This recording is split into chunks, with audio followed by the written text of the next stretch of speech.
ये पहला मौका है जो मैं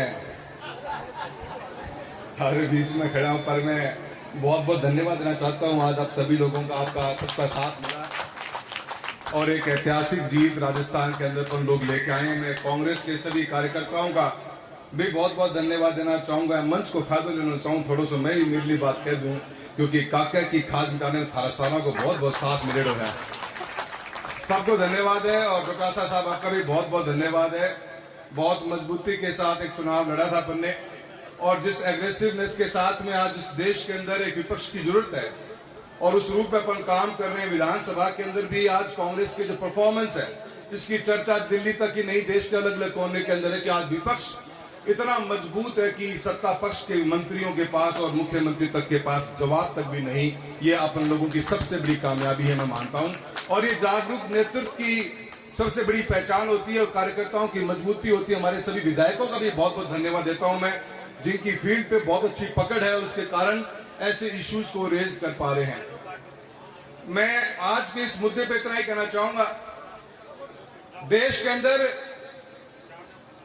जब से हिंडनबर्ग की रिपोर्ट आई है और अभी जो लेटेस्ट खुलासे हुए हैं, इन खुलासों के बाद में एक आम आदमी बड़ा चिंतित है इस बात को लेकर, जो सेबी के मेन मुखिया हैं, अगर उनका भी नाम, आपने एक चीज महसूस करी होगी, पिछले कुछ सालों के अंदर काफी लोगों का पैसा आज की तारीख में स्टॉक मार्केट के अंदर, म्यूचुअल फंड्स के अंदर बहुत से लोगों का हर महीने टू महीना बढ़ता जा रहा है। ऐसे के अंदर इतनी बड़े संस्था के अगर मुख्य और उनके पति का नाम ऐसे रिपोर्ट्स में आना, ये मैं समझता हूं देश के साथ में बैठे हुए करोड़ों निवेशकों के लिए बहुत चिंता का विषय है। और बहुत सही मुद्दे को लेकर आज कांग्रेस पार्टी और राहुल गांधी जी के नेतृत्व में हम जो ये धरना प्रदर्शन कर रहे हैं, ये सिर्फ एक पॉलिटिकल पॉइंट ही नहीं है, ये उन हजारों करोड़ों निवेशकों का आने वाले पैसे का, भविष्य का सबसे बड़ा मुद्दा है, जिसको पे उठाना बहुत बड़ी जरूरत थी। और मैं डोटासरा साहब का बहुत बहुत धन्यवाद करता हूं कि जयपुर के अंदर आपने इसकी शुरुआत करी है। आपका आदेश मिलेगा तो ये जिले भर तक जाएगी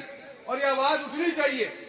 और एक बहुत सही सोच के साथ में ऐसे माहौल में जहां पे हर एक एजेंसी को जेल में डालकर उसका मिसयूज किया जा रहा हो, एक ज्वाइंट पार्लियामेंट्री कमेटी का गठन होना बहुत जरूरी है। और ये बांध जिसको लेकर आज कांग्रेस पूरे मजबूती के साथ राजस्थान का हमारे सभी एमएलए एमपी सब आए हैं और आपकी अध्यक्षता में प्रोग्राम हो रहा है, हम सब इसकी डिमांड करते हैं। और मैं समझता हूं कि सरकार को मजबूर होना पड़ेगा।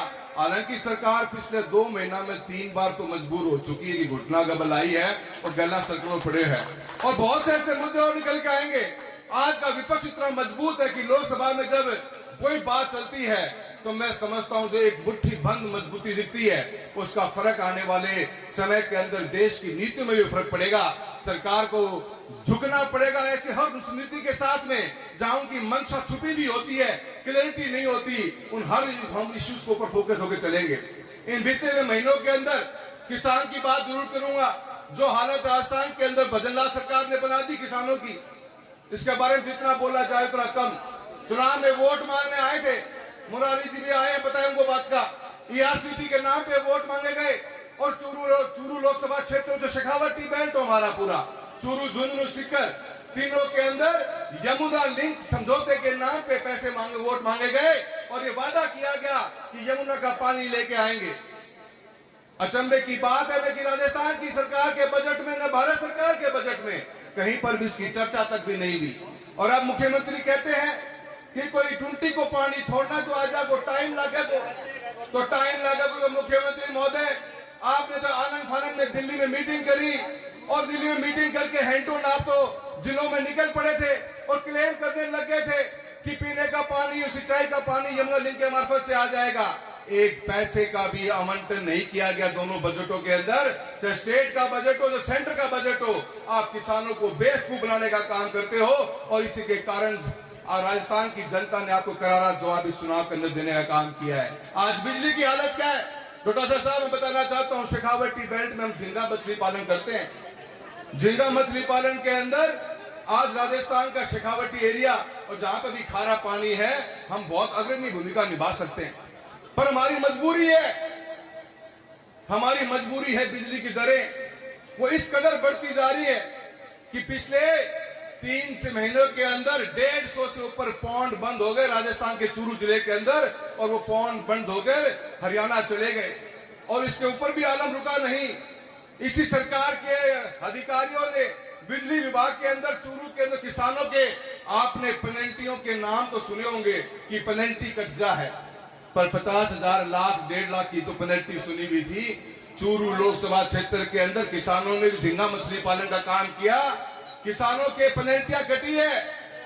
अध्यक्ष महोदय सुनकर चंबा करोगे, 38 लाख 47 लाख 56 लाख की पेनल्टी काटने का काम किया है, तो इस भजनलाल की सरकार ने काम किया है। ऐसे में क्या किसान जिंदा रह पाएगा?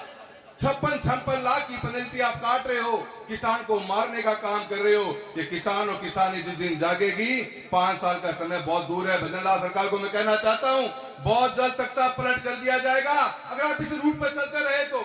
किसानों की आपने ऐसी हालत कर दी है कि आए दिन बीसीआर के नाम पे ठगी बजाई जा रही है।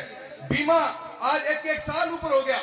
कांग्रेस के घोषणा पत्र में बात साफ कही गई थी कि हम 30 दिन से लेकर अंदर बीमा का बीमा का क्लेम डिस्बर्स कर देंगे। आज चूरू लोकसभा का ही नहीं, पूरे राजस्थान का बता देता हूं, 2023 खरीफ का पूरा बीमा 1 साल हो गया, आज तक मिला नहीं है। और राजस्थान सरकार के अंदर में हालत यह है कि अधिकारी और मंत्री दोनों सोए हुए हैं। और भारत सरकार के मंत्री तो ये तक कहते हैं कि अगर किसान को बीमा टाइम पे नहीं मिला तो 12% ब्याज देंगे। 12%। क्या भजनलाल सरकार 12% ब्याज देने को तैयार है किसान को? मंच पे हाँ भरिए, अपनी प्रेस कॉन्फ्रेंस में हाँ भरिए। हम घर किसान ठोकरे खा रहे हैं, धरना प्रदर्शन कर रहा है, बीमा क्लेम आ नहीं रहा। मैं बहुत से ऐसे मुद्दे जिन मुद्दों पे हम बात कर सकते हैं, पर मैं इतना ही कहना चाहूंगा, मेरे कांग्रेस के परिवार के मैं एक हिस्सा बना हूं। आप सबके साथ में मिलकर लड़ाई लड़नी पड़ेगी, लंबी लड़ाई लड़नी पड़ेगी। और जब आप मुझे याद करेंगे साथी के रूप में, अमित शाह का भाई खड़ा आगे तैयार मिलेगा और मजबूती के साथ आवाज उठाएंगे, लड़ेंगे किसान के लिए, किसानी के लिए, और हर उस मुद्दे के ऊपर जहां पे ये राजस्थान की सरकार और भारतीय जनता पार्टी की जो मजबूत सरकार बना के दिल्ली में बैठे रहे लोग, ये इन लोगों को भी हम करारा जवाब देना काम करेंगे और हर उस मुद्दे के ऊपर मजबूती से अपनी बात को रखेंगे।